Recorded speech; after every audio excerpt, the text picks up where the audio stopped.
Hello, I am just starting the live show, so if you're watching right now, you're probably watching the rerun. Oh, and Coco is here. I was just about to say I'm just waiting for the first people to arrive to the live show, and guess who shows up? Hi, Coco. And I am going to, forgot to mute. And we have more people. We have, let's see, Tracy's in and Lois Ann. Hi, guys. So we're just starting up. Sorry, I had to mute the computer for a minute. And Discovery is here. Hello, hello. So, cool. You guys seem to be watching for it. Caught me right in the first, couple seconds. So Deborah Smith is here. Hi, guys. We'll just give everybody, a few minutes to join in, and we'll go over a few things. Of course, during the show, we'll have our drawing for the pasta giveaway as well, which I actually still need to cut the list up. So, but I'll do that while we're chatting for a little bit. And Mike is, of course, in the basement working on making more pasta for next week's market. But he'll be joining us a little bit later, too. So once he joins in, we'll do the drawing. But hi, guys. Oh, my gosh. How many people? That was quick. Finite World is in. Hello. And anyone else joined that I miss? I think I said hi to Tracy, Deborah Smith, Discovery, Coco, Lois Ann Therapy. So yeah, got a lot of people in. So welcome, you guys. Gosh, this weekend has been, I don't know about for you guys, but this weekend's been insane on this end. I feel like I've gotten nothing done, but I haven't recorded any videos this weekend, but I do have a lot of footage from the last week or so that I need to put together. So welcome, everybody. We'll just keep letting everyone join in here. I think there's an additional person that joined a second ago. So I hope everyone's having a good weekend. We definitely had some cold weather this week. I don't know if you guys, those of you guys in Michigan, oh my gosh, we got down, I think here, I'm in southern Michigan, so we got down to about 15 degrees at night during the week this week. And we're getting warm again, but it's been raining all day. It's like 35 to 40 degree rain, which is my least favorite weather. Bandana Grandma, hi, hello, welcome. So, yes, wet and rainy, absolutely. And I don't like cold rain. I'd rather have snow than cold rain, especially when I have to travel across the state. My niece's birthday is on Tuesday. She will be 4 years old, and she had her birthday party today in Ann Arbor. So I had to go drive over there in this wet, cold day. But it was a fun party, so that makes up for it. So do we have any other wonderful blessed life is in? Hello, hello. So you guys are on top of it. So we'll keep letting people gather in. We'll go over some things from this week. If you guys have certain questions. Yeah, Lois, I'm in Michigan too. So I'm just in the southern part of Michigan, southwest Michigan. But yeah, it's definitely been cold. So yeah, so what we'll do today, we'll go over a few things, updates for this week. Hope everyone's had a good week. It's been crazy busy around here. We'll go through some of the things that we just posted this week. They were a little bit older videos. We'll go through some things on my list to do. Oh my gosh. That list seems to keep growing instead of getting done. But Mike will be joining us later. So when he joins us, we'll do the drawing. Right now he's in the basement making pasta, since we had to bring a bunch to the market yesterday. So, yeah, we have to restock for the next market. So we always have to do that on Sunday, Monday, so it has time to dry through the week.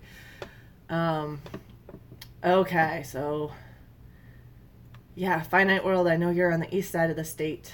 I grew up in the east side of the state. I actually am from Ann Arbor originally, so most of my family's still over there. And yes, yay for sales, Coco.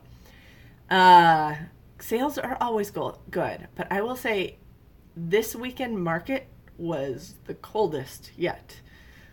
I think, what was that? I was layered up. You know, I had leggings, I had fake Carhartts on, so they were warmer than average pants, but probably not as good as Carhartts. I was like, had long sleeve shirt, t-shirt, sweatshirt, a fleece under a shell. So what was that, 5 layers? It was cold, but we were outside for hours on yesterday morning. So it's kind of crazy. And I know we just get colder, but our outdoor market only goes through next week. And then our market moves indoors. So we'll still have a market year round around here. Actually, interesting thing, we'll have 2 markets. We're going to be in 2 markets starting after Thanksgiving. There's going to be indoor market for the Kalamazoo market, basically moves across the street to a bingo hall, so it's an indoor market. And then we have the Bronson Hospital in town also has a market. So we have a table at that market as well. That's a midweek market. So we're actually going to start doing 2 markets. Finite World, I see that. Go Blue. Yes, I am wearing my Michigan shirt today. But so yeah, we're expanding after Thanksgiving, which means we have to up our production, which also means my part is to help with packaging. And I was up until 1 a.m. Friday night packaging with Mike. That's a long time after working the full week. And then get up at 5 to go to the market the next morning. So I'm running on a little limited sleep right now. It was a little better last night, but Saturday we got to get our packaging done sooner. So yeah, we have a lot of Michiganians in here. Coco Noel and Discovery and Finite World and Lois Ann Therapy Gardening. All of these people who are at the Hoot Nanny. Brad, you're from was that OH, Ohio? OH. I don't know OH. So, yeah. So yes, I am, growing up in Ann Arbor, I'm definitely a Michigan fan, so pretty obvious about that. We'll see who we get, because I actually had I think I had 2 people enter into the giveaway who are international. One from Australia, and I'm not sure where the other one's from, but they both said they would be forwarding the pasta to a U.S. person. So I can't ship the pasta internationally, so we actually had international people. Life Goes North, hey, how are you? Oh yeah, it is probably dinner time there, isn't it? We tend to eat late dinners around here, but you could check back in later, because did you guys, actually I don't know, did you guys enter? I forget. Enter into our drawing, but so we are, I'm chatting fast, we are at, what are we at, 527 subs. So this sharing, oh my gosh, this sharing contest, where everybody was sharing a video, and it has bumped us fairly quickly. So that has actually helped a lot. So, and it is kind of interesting. I was looking at the list to see, because I have to go through the whole comment list and see who actually said that they shared a video, because if they didn't say they shared a video, that's not an entry into the contest. So I had to go through the whole list, but it was kind of interesting to see which videos were shared. There were a lot of cooking videos shared, which unfortunately Mike has limited time to be able to do that. So, yeah, so I'm going to have to work on him on that. We're trying to figure out, because right now he's actually teaching 5 days a week at the culinary school, in addition trying to make the pasta and grow this business. And we're going to be starting construction on our basement soon, so that we can get the certifications to expand our business further. And yeah, can we say Mike's back to working like I don't know, some crazy hours, probably 80 hours a week again. Not in a restaurant. He's home most of the time, so I do see him now. But it is crazy hours. But makes it a little bit hard to get more cooking videos up. So we're trying to figure out when to do that. Because the only time we have in the evening seems to be on the weekends. But Saturdays we're exhausted after the market. And Sunday nights we're doing this. So we'll have to figure this out. Because we do have a list of videos we want to do. Food videos. And there's more people. Food Force is... Hi, Food Force Permaculture. Awesome. We have... I'm just scrolling back because I just missed a bunch of people entering, I think. Yeah, we have... Yeah, well, Life Goes North. Maybe at 1,000 subscribers, we'll do another giveaway, and you can enter into that one. Because I think we can ship to Alaska. That shouldn't be a problem. Because I believe it just fly there, right?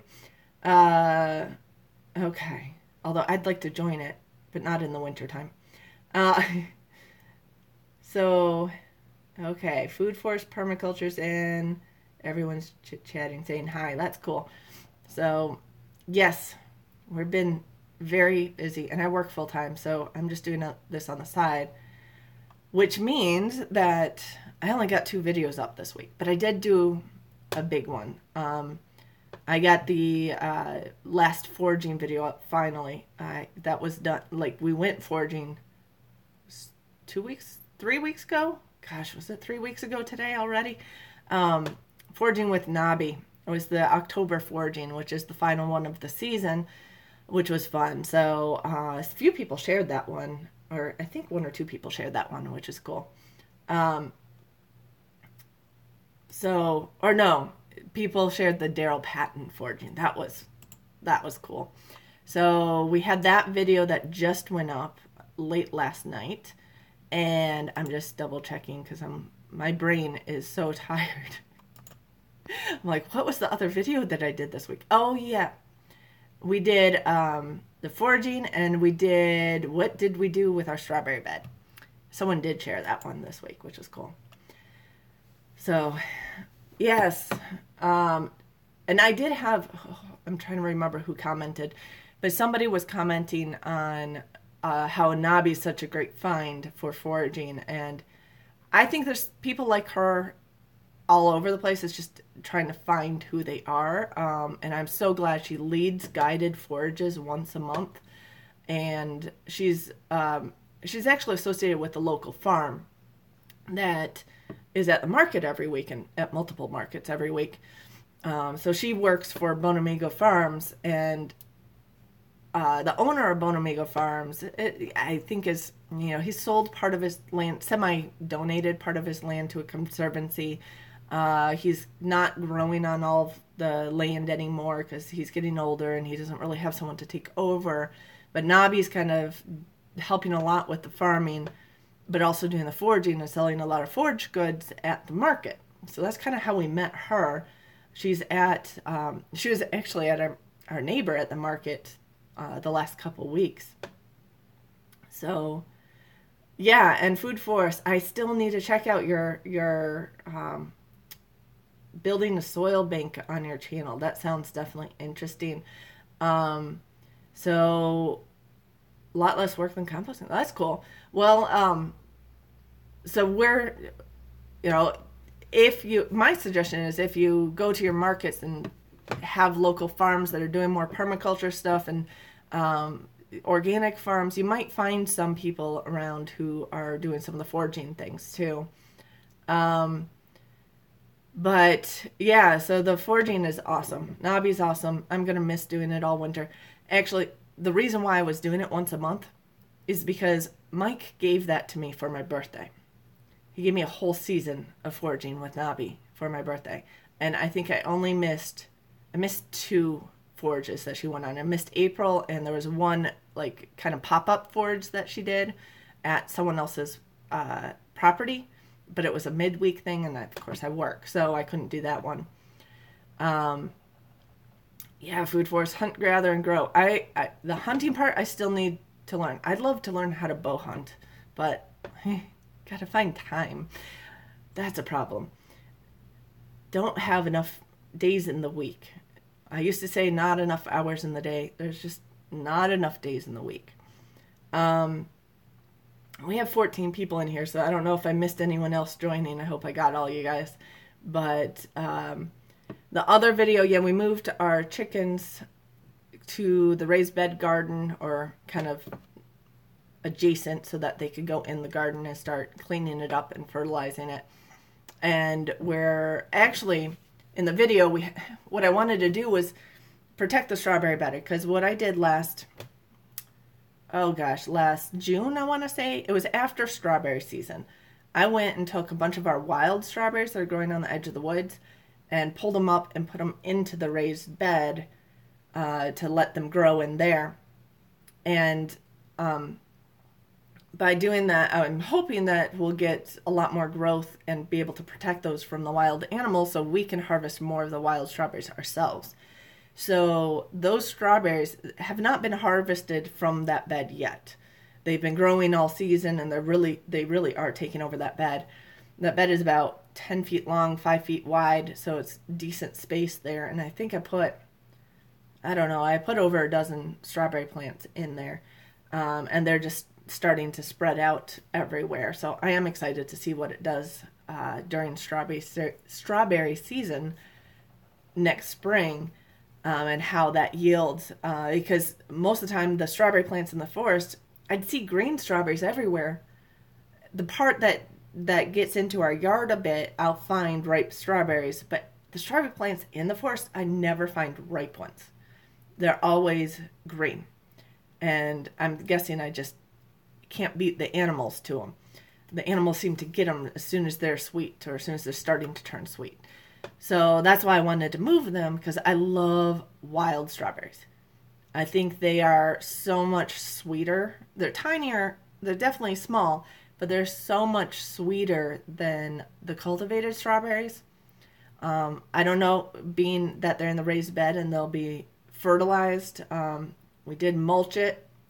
We mulched it with leaves from actually the area where they were growing. So it was mainly oak leaves and some maple leaves and sassafras leaves, and we took that and mulched over it for the winter, and then I put fencing over it, and I was really just trying to keep the chickens out of it, because I didn't want them scratching up all my plants, but let them into the rest of the bed, or rest of the garden over there. So yeah, I was trying to recreate the forest mulch. Yeah, I'm trying to keep things as natural as possible, use things that are on property as much as possible. One of the next jobs we need to do is we need to clear all the leaves that are in the front of our property. We haven't had time to do that. That's usually Mike's job, but we haven't had a chance to do that. But what we'll do is we'll actually take those leaves and put them into our big garden and into the raised bed areas, and just mulch the whole thing with leaves. So we did that early spring. We took the leaves that we had blown off to the side and moved them into the garden to mulch the gardens with. And it actually is so much easier to garden in that. It keeps everything moist. It keeps everything soft. So it definitely was easier to garden in that. So we're going to keep that going. And that 1870s homestead, 1800s, well, I guess that's true too, but that 1870s homestead, hi, another Michiganian. So got lots of people joining in. So yeah, we are trying to work on using what we have, is really what it comes down to. We don't have a wood chipper. We're not technically doing back to Eden, unless you're calling it back to Eden with the leaves, but we're just using what we have, because really we have about 5 acres, and about 3 of them are completely wooded. Now it's new growth wood, because this, 30 years ago this was all farmland. In the front of our house we have more locusts, maples, and black cherry trees, so we have more deciduous back there, or up front, and then in the back we have more of the pine trees and things, which is a little newer growth area. So the front, our long-term goal for the front is we want to turn that into more of a food forest. We have a lot of locust trees, which are nitrogen fixers. The issue, we have too many of them. That's fine. We want to thin them out a little bit and want to get some fruit and nut trees mixed in there. We have the maple trees. I want to keep those. Yeah, so we'll... Okay, well, that's good to know. Food forest permaculture, how to build a food forest. Yeah, we're just going to work slowly into it. We both work full-time, so the thing with, we're moving more and more permaculture, but we want to keep our regular gardens going too. But yeah, keep everything simple. That's the goal for what we're trying to do. Do what you can one step at a time.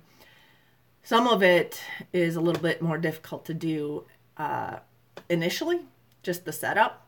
So that's why we're doing it slowly. But once you get it set up, the whole idea is to have it keep producing. That's the goal, the long-term goal.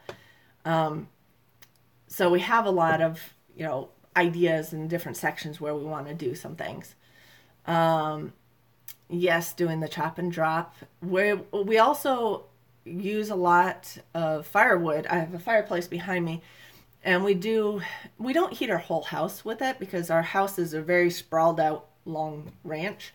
But what we do is in the winter, and on the living room side of the house, we will heat this end with firewood. So we do have a huge woodshed and a lot of wood that actually came from the previous owners that we still have there, but we need to start replacing that. So I want to thin out some of the locusts to give more sunlight so we can plant a few more plants in there.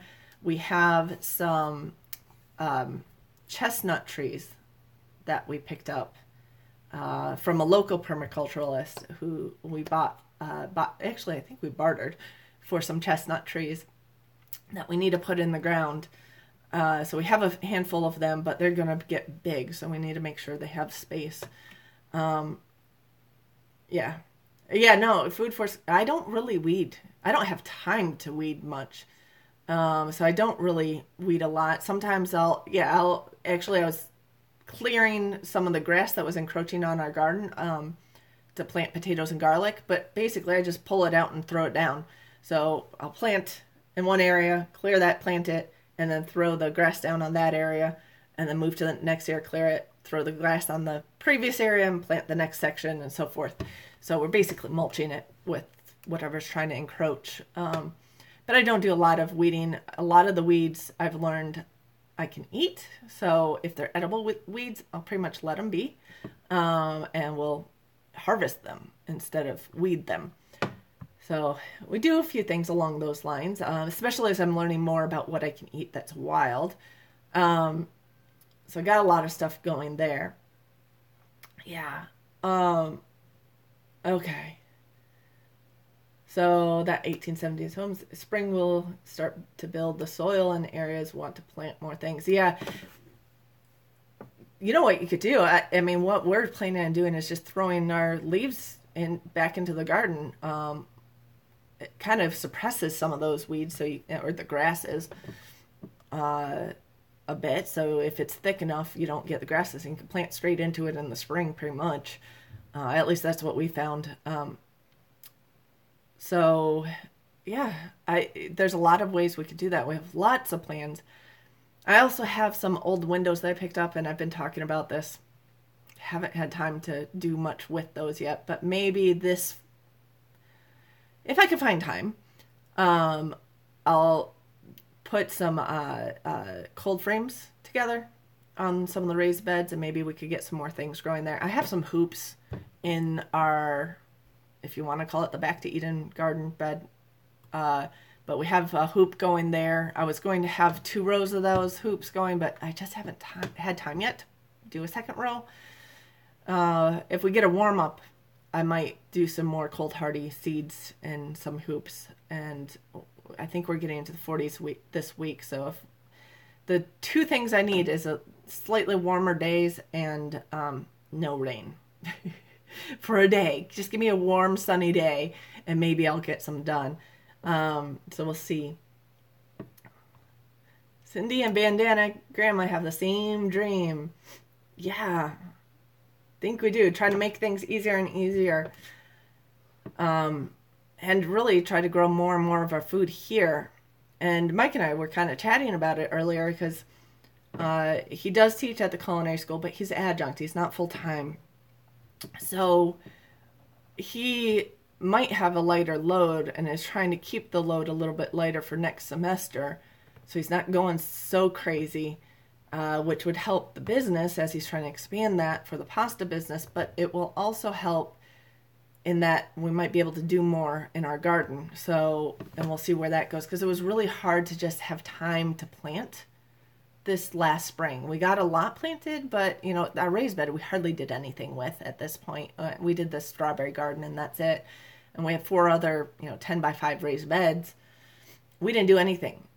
In fact, we had a lot of volunteers that I just let grow, which was actually pretty nice. So we had a bunch of cherry tomatoes and pear tomatoes and tomatillos and potatoes all growing in our raised beds that I didn't plant.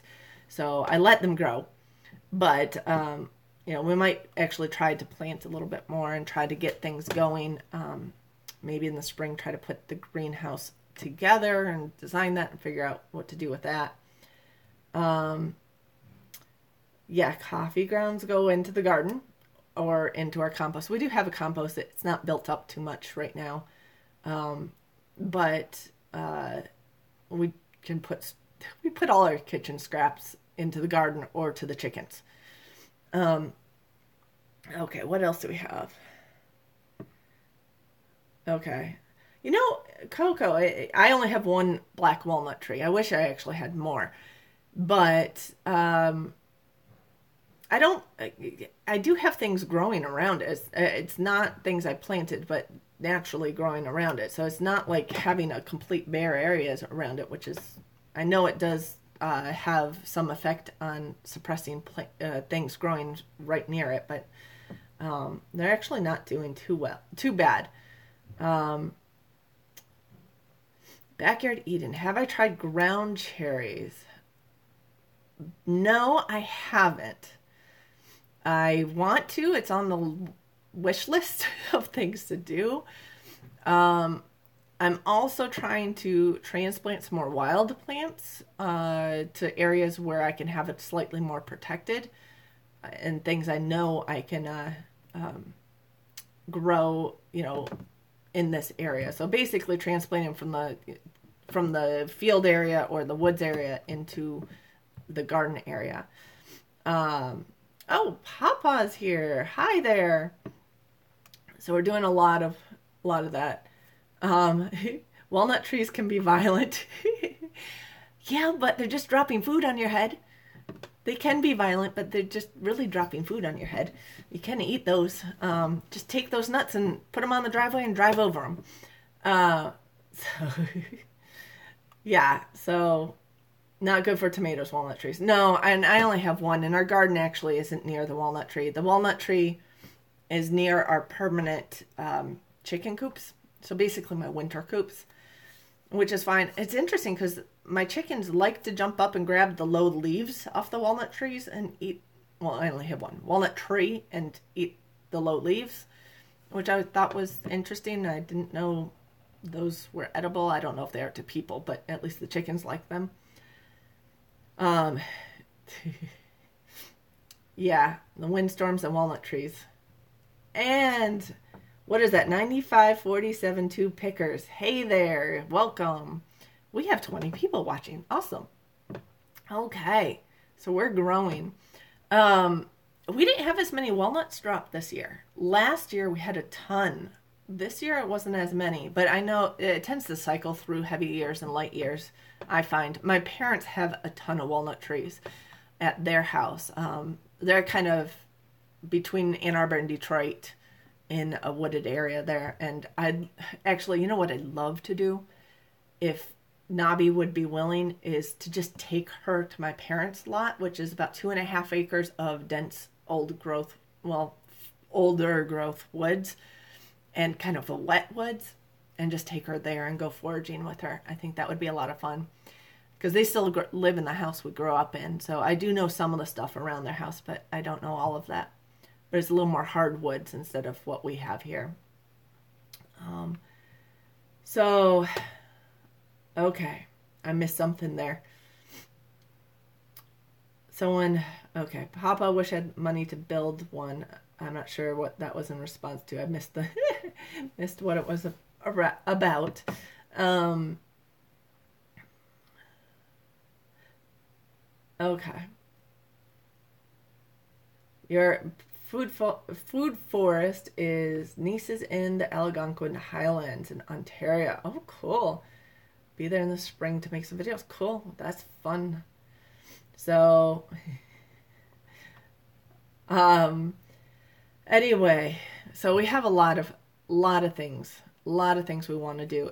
The problem is our schedules, um, and of course, trying to work in editing videos and doing this is always a challenge. So right now, it's pretty much been the live show plus 2 videos over the last couple weeks, mainly because I've been having to help Mike with packaging and then going to the market. So for the pasta that he does.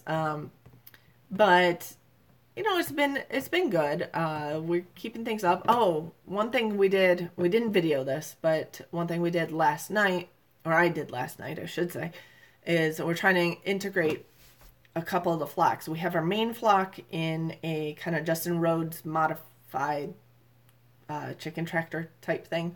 It's actually built on a snowmobile, double snowmobile flatbed trailer. So we pull it around with our lawnmower basically and move it with that. But I had a rooster and 3 girls set aside for breeding this year, and I just hadn't gotten a chance to integrate them back into the flock. So I did that last night. I went and took them out of their little coop and run and moved them in with the main flock, which they had been sharing the open space in the run area, I guess you would call it, basically the garden and the area inside of the poultry net, with the main flock for the last 2 weeks. So I went and moved them into the main flock last night. And of course I wasn't home to do the nighttime chicken chores tonight because I was in Ann Arbor and I was driving home. So Mike was doing that, and Mike was like calling me at like 5:30. He goes, some of the girls don't want to go in the coop tonight, and he's having trouble getting them to go in the coop. I'm like, well, you can't really herd them into the coop. You kind of have to wait until it's dark and they find a place to perch, and then just pick them up and put them in the coop because they're not used to being in that new coop. So Food Forest is going for the night. Well, good night, Food Forest. Thanks for joining us. So I got home. It was probably about 6:30. So it'd been dark for about 45 minutes or so. And of course it was a rainy night, so it may have been dark a little bit earlier. So I was just like, I'm just going straight out there. And Mike's like, I'll be up and to help you move them in. So I told him I was home, went straight out there, just pick them up. Four chickens, pick them up one at a time, move them into the coop. By the time he got out there, all 4 of them were in the coop. I'm like, it's not that hard after it's dark. They can't see well enough to run away anymore. So that was fun. And of course I was doing that in the rain, and where they were, 3 of them were in an easy spot. 3 of them were perched on a playset that we have out there. Of course they were getting wet because it was raining, and the playset has some shelter, but not very good shelter. So put them in. But one of them was perched on the axle underneath the chicken tractor. So I had to crawl under the chicken tractor and get her out and then put her into the coop. So she probably was a little safer there than the others were, but that was a pain. So I'm crawling under the chicken coop. That was not fun. So yeah, Noah's Ark is here. Hello. I don't know if I saw you come in. But what's Tracy saying? My house just got really low. Oh, rough housing, really loud. Rough housing in the house. I get that. What was it? My last 2 live shows, Mike was playing around with things in the kitchen. Mike in the kitchen does not mean there's, very quiet in the background. Mike in the basement, it's a little better. But Mike in the kitchen means it's loud. So, yeah, we have 21 people on. Awesome. Cool. So, I'm going to do this again. I know where a lot of you are, but I just like to know kind of where my viewers are from. You don't have to say specifics, but if you're in the US and you say what state you're in, that's awesome. If you're outside the US, just say what country you're in. That would be awesome. So where's everybody from? I'm from Southwest Michigan. Noah's Ark is from Detroit. We got a lot of Michiganians in here. Backyard Eden's in Texas. That's awesome. We got Toronto. Dave. Hi, Dave. And Coco and Discovery are both from mid-Michigan. Deborah is from Illinois. And we got Valerie. We got a lot of Southeast Michiganians. Papa's in North Carolina. That's awesome. Finite World, Southeast Michigan. That 1870s homestead, Southeast Michigan. Discovery, I know you're mid-Michigan. And we got wonderful Blessed Life outside Portland, Oregon. That's cool. I love going out to the mountains out west. The mountains out west are... If I had family out there, I'd be living out there. Or I should say close family, because I do have distant family out there. And someone from Florida, from Niagara Falls, Bob Homestead. That's cool. Niagara Falls, New York side or the Canada side? We got Lois Ann from Midwest Michigan. So you might be the closest person to me. You're probably straight north of me or something. Tina's from Eastern Iowa. So hi, Tina, if I didn't catch you earlier. Tracy is South Central Michigan. Okay, that might be pretty close to me too. And Bob Homestead is the New York side. That's awesome. So, and for those of you who don't know, Mike and I are from Michigan originally, but we lived about 13 years outside of New York City, on a little lot there. And we got married while I was going to school out there, going to grad school. And then we ended up staying out there for a while because just the way jobs ended up. But we actually started gardening together. I had gardens at home growing up a little bit, but we started gardening together on 9 stories up, overlooking the Bronx, on our balcony of our apartment. So we had these container gardens, and we had pepper plants and tomato plants and all this stuff. We didn't do, the little miniature ones. We did full size, on 9 stories up overlooking the Bronx, which was kind of cool. So that's where we started. So we've grown a few times. We moved to a house which had a little tiny yard, and we had about 150 square feet of beds, which took up probably about a quarter of the yard. So yeah, we had cool. So Daryl's saying hello to all. Awesome. So we had we've kept upgrading our land. Now, land in New York, at least that region, is expensive. So we can only afford a little property. But when we moved back out to Michigan, we were able to afford a little bit more. So that's awesome. And cool. So sure to get around today. Yeah. We moved around a bit. We're both from Ann Arbor, but we met in Kalamazoo at school. And that's a whole story in of itself. And then we ended up as dating in different towns, in different states most of the time, usually at least 6 hours away from each other, until we were married. And then we were in New York. Noah's Ark. Yeah, New York City is a different culture. I don't mind it. I mean, the people are nice, but it's not home to me. The people are more direct. People think that they're not nice there because they're so abrupt, but it's just a different culture. I mean, I've never been invited to so many Thanksgivings to strangers' houses as well as people I just barely know, except in New York City or just outside New York City, which was kind of crazy. But it is too busy. I love, driving. I grew up in Michigan driving. I love driving outside Motown. Going to country roads or going to highways, no problems. New York, I hate driving, especially in the city. But that's a whole different thing.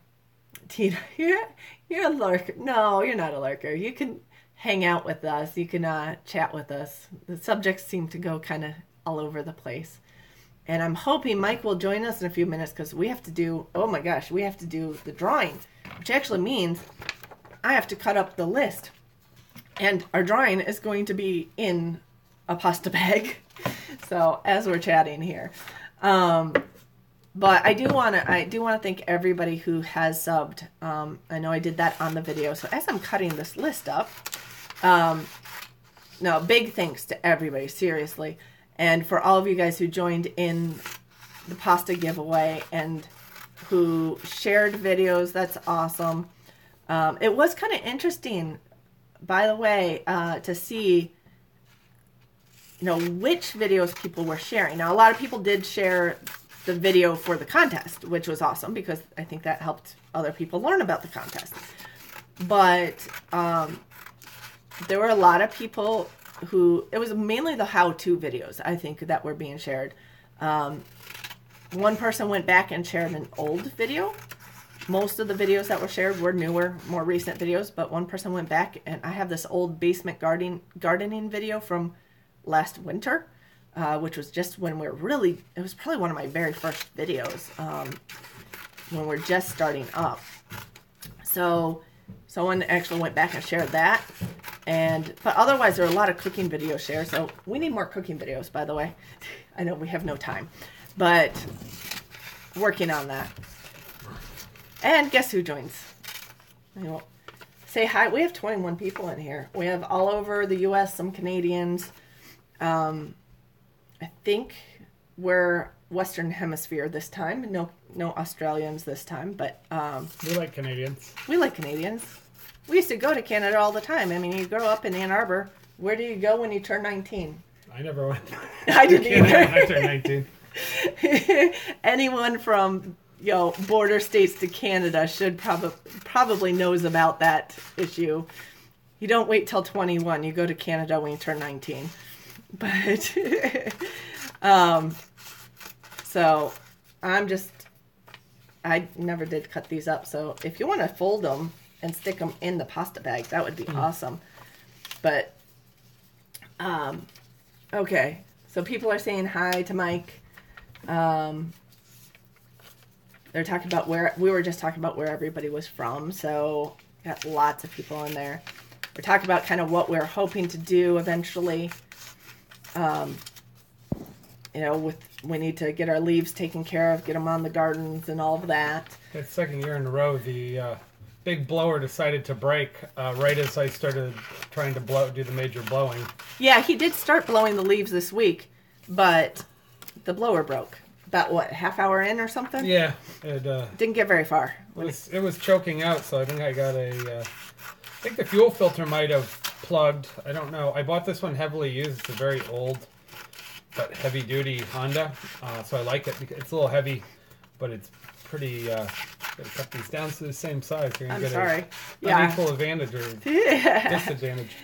Yeah, so I bought this used blower, heavy duty rolling blower, and used it last year, and they welded some of the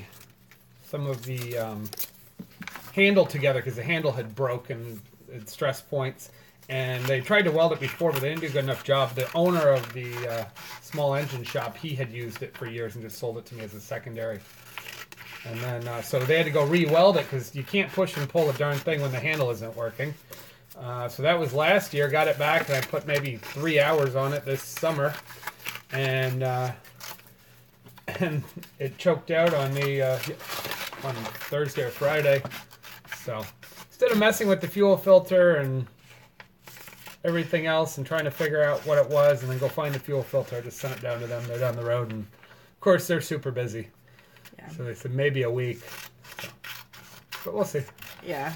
So we got to get those leaves, not just blown off the front yard. Yeah, welding isn't easy. Also, in the handle was one of those stainless steel alloy or was a chromed handle, and that makes it even harder to weld. Yeah. So they welded all kinds of supports and brackets on it, over welded it this time, so that worked pretty well. But yeah, so it's a good little blower, but it's old, and instead of paying $800 or $1,000, it was a fraction of that. So generally, I'm happy with it. I just like it to work. The one time a year we need it. Yeah, right. But Has to go. of course, I sent it down there, and they said, "Well, it's at least a week before we can look at anything." I said, "I know. Just look at it as fast as you can." So that's fine. It's probably something little, and they'll get it quicker than I'll get it. So Yeah. So, and then we need to move those leaves into our garden so they can start breaking down for the winter and blah blah blah. So, yeah, the paper cutter. Yeah, paper cutter would have been faster. You're right. But I don't even know if we have one around. We might. I don't know. My parents do. It's in their garage. No, We're trying to clean out the garage. no, it's not. It's in your trunk. Oh, I forgot. I did take I it. opened up your trunk when I It drove has your all the car stuff this for week, my- and it was yeah. Completely full Full. of crap. It's not crap. It's completely full of whatever it is. I know. It's stuff I have to go through. My parents were cleaning out the garage so they could get the cars in it. Yeah. I was trying to put stuff in it when I was in Lansing. I'm sorry. I forgot to tell you that. Trying to ditch my school stuff and my computer and things, because I'm in a big parking structure. I was trying to ditch it In the trunk. in the trunk for a few hours. Yeah. And I realized it was full. Yeah, whoops. Anyway, so we have 25 entrants into this. And I do want to thank everyone who entered because that meant everyone shared something. Your video seemed to be quite popular. The Scotch eggs and the pasta carbonara are, I think, the two most popular videos that were shared. Well, those are pretty popular food items. Yeah. They're fairly trendy, but they've always been trendy. Yeah. And then Foraging with Daryl Patton was another one that was one of the top videos to be shared. So it is kind of cool to see what people are interested in, what people are sharing. And get them all in there. But Sorry, we're not doing a turducken video. Not going to happen. no, could do a Turgoosen video. No, we're not doing that. So let me mix these up a little bit. Oh, let's not lose any. So we're gonna mix them up. And so I'm gonna. Yes, it's clear on this side. It is not on this side, so we're not gonna be able to see it if we face it away from us. Well, they're all folded in. They're all folded anyway. I can't see them. So yeah, we're gonna have the drawing here. And drum roll, please. Do you want to do the honors, or do you want to see who wins? All right. How many are we picking? We're picking 1 out of 25. Just one? If you wanted, that's what I said for the competition. okay, Unless you wanted to do a second one, we We can can. do two. Okay, well, we just expanded the competition. Shake them up again. Shake them up again. Okay. So we're picking 2. 2 people are going to get things. So let's get, we have the first one out already. Haven't looked at it. Okay. Second one's out. First one and second one. First one would be Tara Santiago, who shared. I actually wrote down what they shared because I was interested. I don't know if you can read that. But Foraging with Daryl. So Tara Santiago needs to send me a message on. Hi, Helix.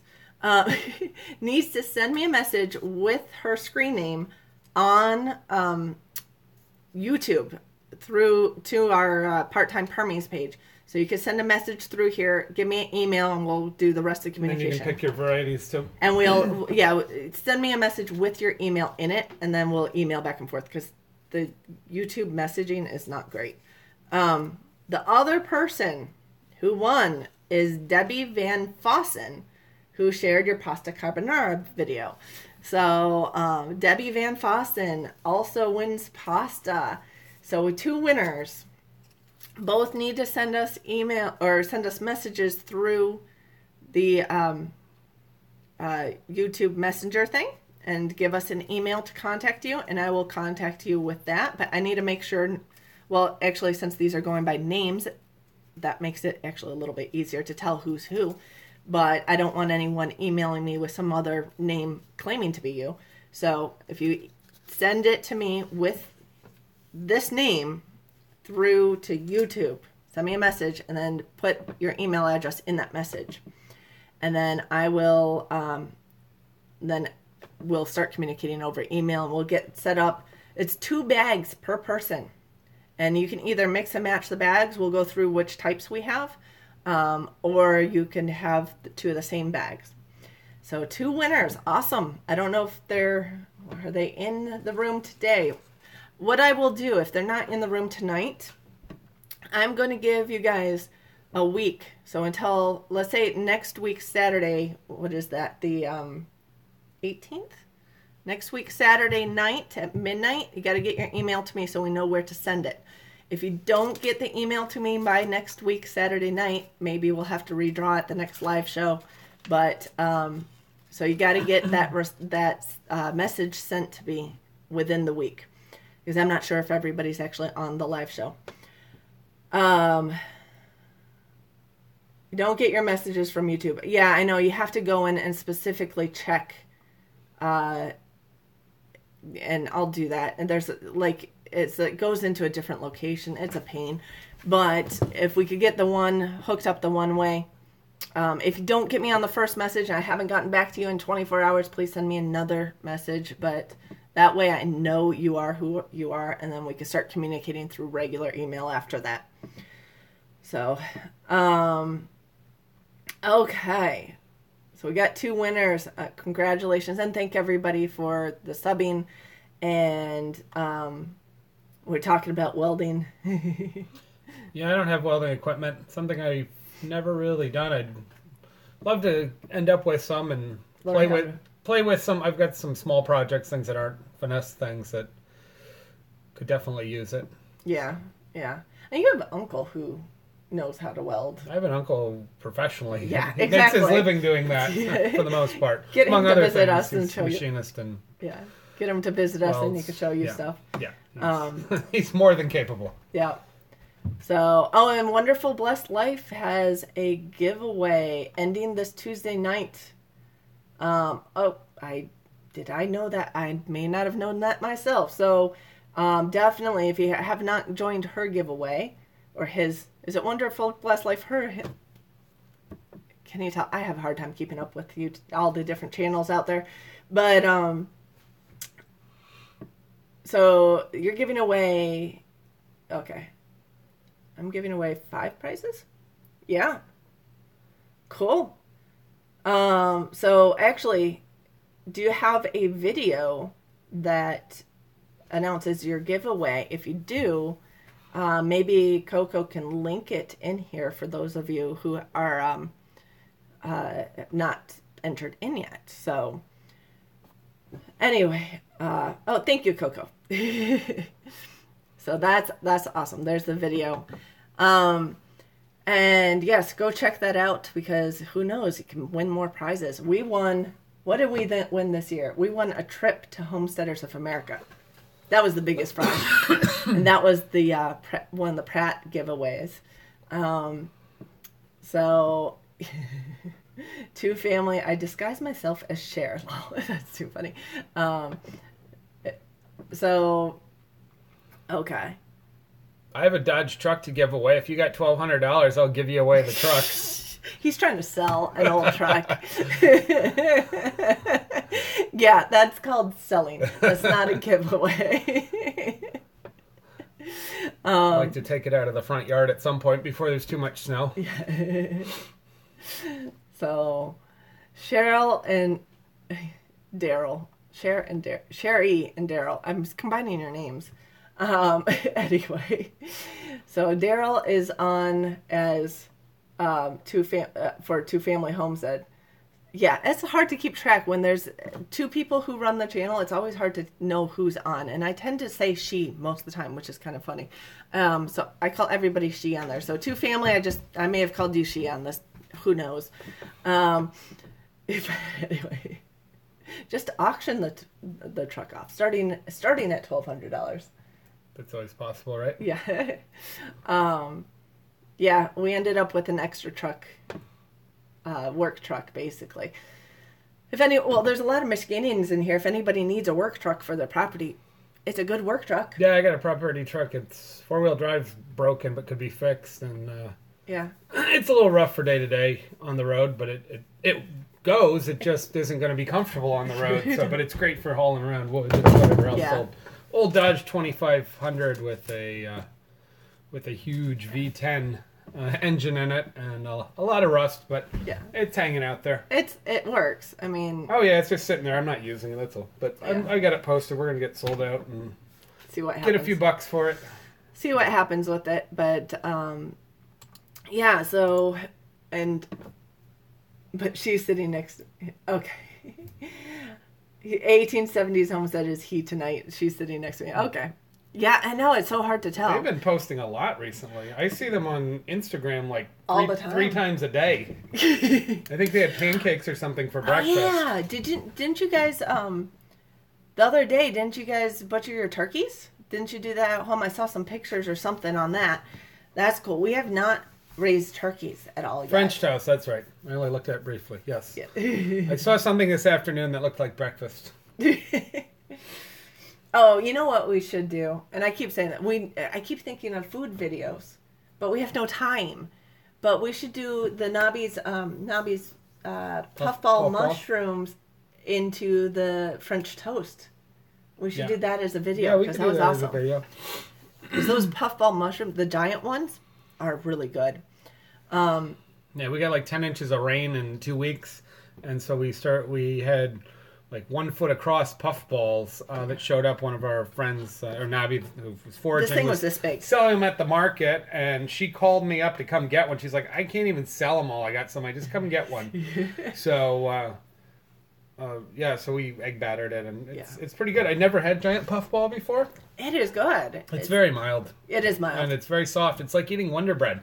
It is. It's squishy and white. Which is why it makes a good French toast. Yeah. But it probably is higher protein, though. Oh, I'm sure it's higher protein. It's got to be better for you than Wonder Bread. Yeah. Toilet seat mushrooms, cocoa. Yeah, kind of. The giant ones. The little ones I don't think are edible, or at least most of them aren't. So, but the giant ones are actually edible. But then right after that, we hit a freeze. So, bye-bye mushrooms. Not too many left. But we went and took that giant one and made some, you made some into a soup, and sliced the rest, and it's in our freezer. So we have more of it. Uh-oh. Wrong channel. Okay. Yeah, it was really good. It definitely, the soup was good too. I mean, you kind of made it like the French toast, but put it in soup. Well, I made it as a franchise. Yeah, I did. I egg battered it. Yeah. But it was definitely good. So, yeah, we're coming up to 9:00. So, and I know there's other people wanting to watch the other channels out there doing live shows, but I got pasta sitting on hold between mixing and extruding right now. So. Yeah, another batch running. Yeah, we're pushing hard. I got 2 markets going pretty quick here. As soon as Thanksgiving's done, I'm in 2 local farm markets, plus teaching 5 nights a week. So I gotta get ahead. Yeah, keep ahead until get done teaching for the year, and then hopefully focus on the pasta more than teaching at that point. Yep, and then keep going. So yeah, we got lots of stuff. Got tons of projects. They're all stacked up. Just don't have enough time to get them all done yet. I think we have 1 Saturday off. The market, that is. And that is the Saturday Thanksgiving weekend. But that also is, we're going to host our family's Thanksgiving. So we're probably keeping us, we just booked ourselves. But it won't be a 5 a.m, get up and go. So at least we'll get to sleep in a little bit. But yeah, so we're getting going. Lots of projects to do. So we'll try to get some of those recorded and up and coming. I do have a lot of footage of a couple other little projects I got to sort through and get up. So, and we have a new joiner, Mimo. Hi, Mimo. Welcome. We were just wrapping up, actually. We've been on since about 8:00. So we will be back next week again at 8:00 in the evening for the live show. So we'll do some more updates. We have our 2 winners. Again, it would be Debbie Van Fossen and Tara Santiago, who both need to send me a message in YouTube. Is Pawpaws because of the fruit, or are they local? Pawpaw or Grandpa? Or Grandpa, I know. I was wondering which of the 3. Pawpaw Grandpa, or is Pawpaw the fruit tree, or is Pawpaw because there's a Pawpaw, Michigan that's not that far away. I think Pawpaw was from North Carolina, so I know it's not the local thing, if I'm remembering correctly, because we ran through where people are from. It's Grandpa. Okay. Yeah. Because my dad is... Because there's a pawpaw, Michigan that's about 2 feet away from us, it's not that far. and they have a lot of pawpaws that grow there. There's probably a few grandpas also. Yes, there probably are.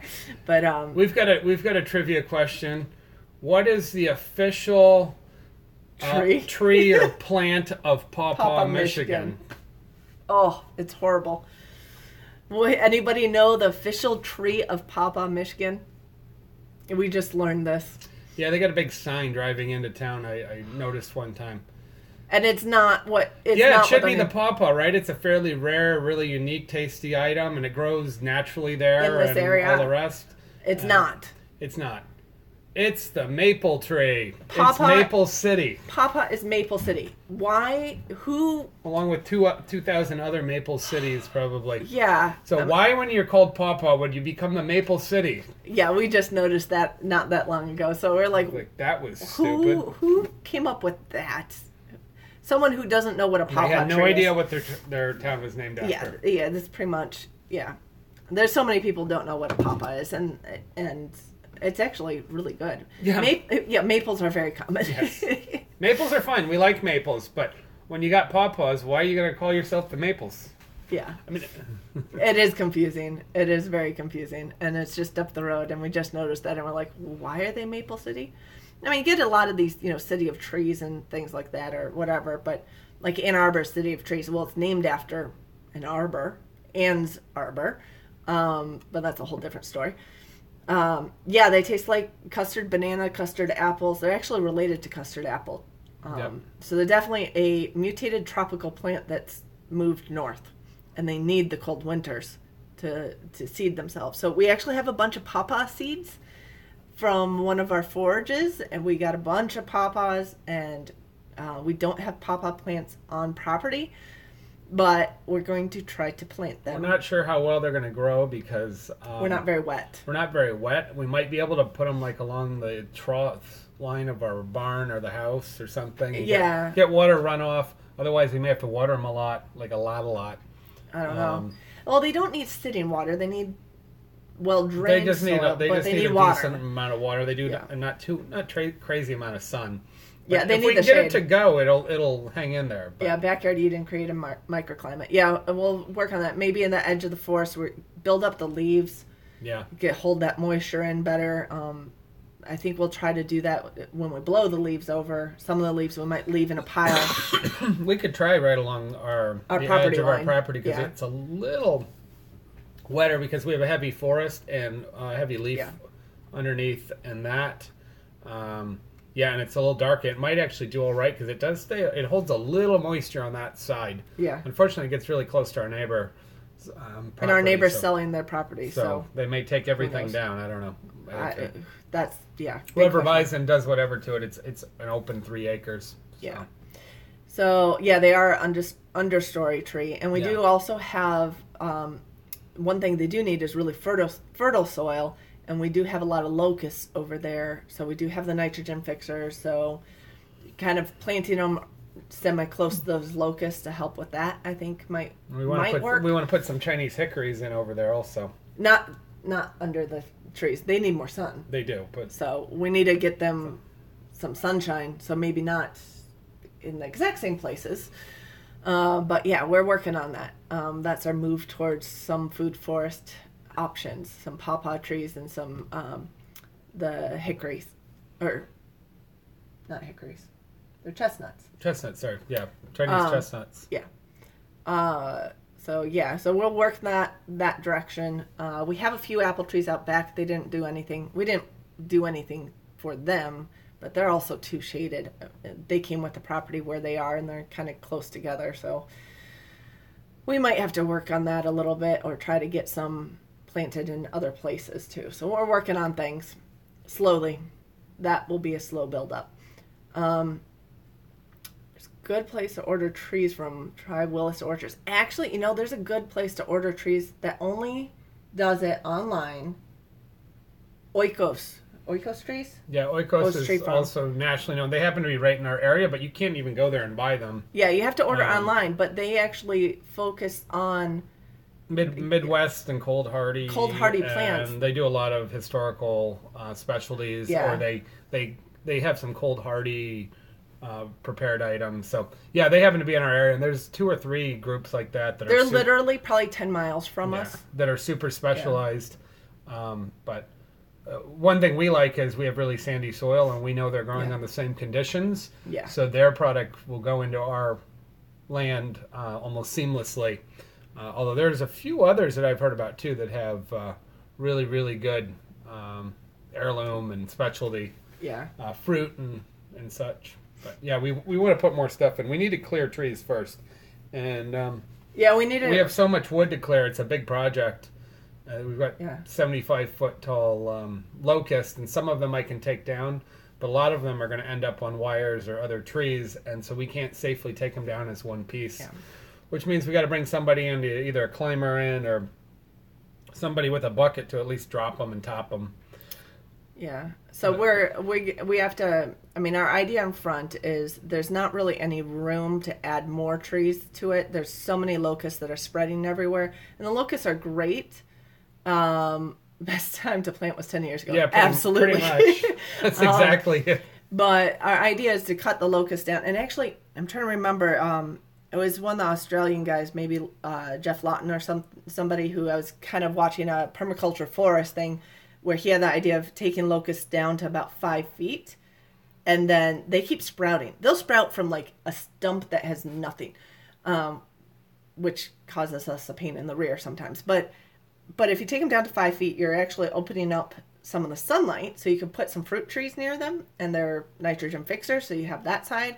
But they'll start growing back, and then you can take them down a little again, when they get too big. If you look at the European model, almost all of their big trees are topped. Yeah. In like old farm fields and things, they top them for 2 reasons. They either top them for firewood, so they're cutting the top portion out and then letting them sprout so they could get some more wood. But a lot of times they're topping them to keep them from getting too big so they could bird hunt, and they could do gentleman bird hunting, so they wanted the canopy to be like 20 feet high, 25 feet high. And if it started exceeding that, they would top them. So you have all these big trunked trees, and they have these smaller branches that they keep taking out of them, which is kind of pretty traditional. So it's almost that backyard eat and chop and drop. Well, for the tree part, we're probably more going to do chop some more and use as firewood. We burn a lot of it. And the little stuff you gotta. Some of the chips you could put in the garden. If there's extra. Yeah, but it's almost all locust, and the locust doesn't do very well. It doesn't break down. Yeah. That's the problem. I mean, locusts were used for fence posts for a reason, because they'll take 500 years to break down. So we could chip some of it, but most of it that's anything over about 3 inches, 3 to 4 inches, we just burn it. Yeah. Use it for firewood. We have a big holding area for firewood, and that's. Yeah. But yeah, the new growth you could chop and drop.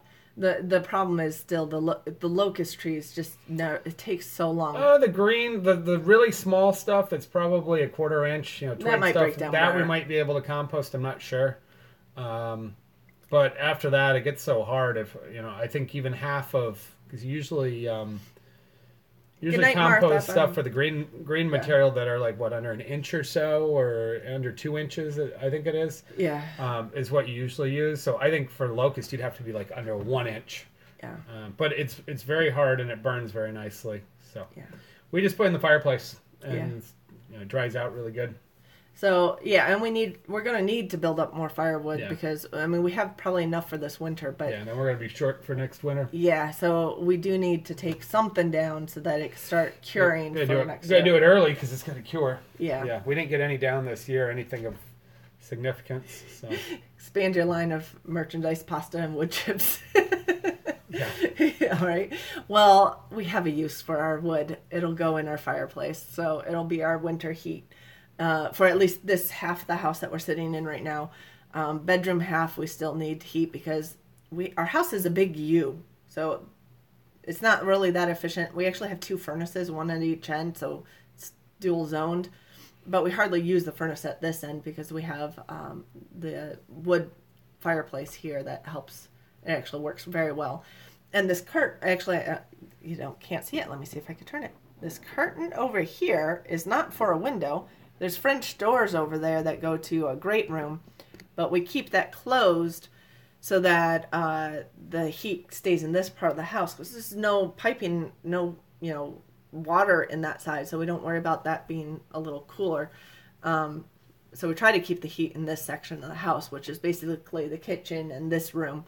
And it does start going back towards the bedrooms a little bit, but yeah, I love fireplaces too. I love the smell of wood fires in general.